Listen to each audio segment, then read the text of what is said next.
rugilah. Ha? Rugilah, bukan dia saja rugi. Ha.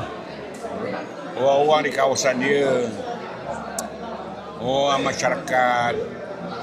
Kalau dia jadi esko bolehlah tolong sikit sebanyak kan. Kan esko ni kedudukan yang orang kata amat berarti. Tidak semua orang dapat jawatan esko. Kerajaan lantik kamu jadi esko untuk memberikan perkhidmatan kepada rakyat. Tak? Terutamanya di kawasan sendiri, kemudian di seluruh negeri itulah. Jadi kalau tak ada bukan jawatan, apa yang ada pada jawatan esko tu bukan untuk kepentingan peribadi. Jawatan itu untuk membantu rakyat. Jadi dah tak ada lah. Ya? Dah tak ada boleh buat apa dan nak membantu. Harapkan gigi dengan lidah je lah. Harapkan gigi dengan lidah. Bersuara je lah.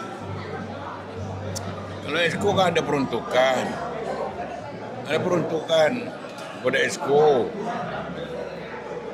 Peruntukan itu boleh dimanfaatkan. Ya? Kalau tak jadi esko, tak ada peruntukan. Tahu tak?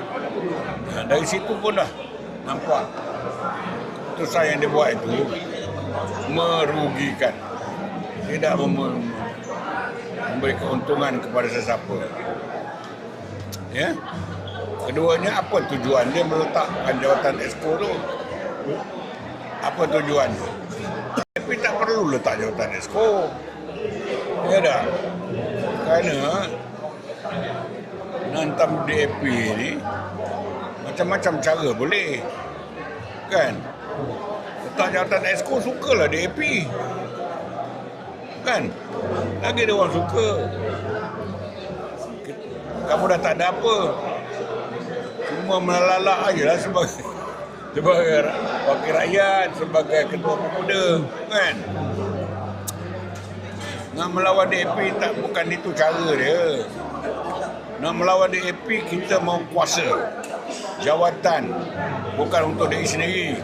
Kita nak gunakan jawatan dan kuasa yang ada, kuasa kerajaan itu boleh kita lawan dengan kita membela nasib rakyat. Kita tak perlu bantai DAP. Kita perkasakan bangsa kita, orang Melayu, pemuda-pemuda UMNO. Perkasakan. Bagaimana nak memperkasakan? Memperkasakan dari segi ekonomi, dari pendidikan, dari segi pekerjaan, dari segi keusahawanan. Perkasakanlah. Bolehkah kita memperkasakan atau memperhebatkan dengan cara kita menghentam DAP? Bolehkah? Jawab. Jawablah kalau boleh.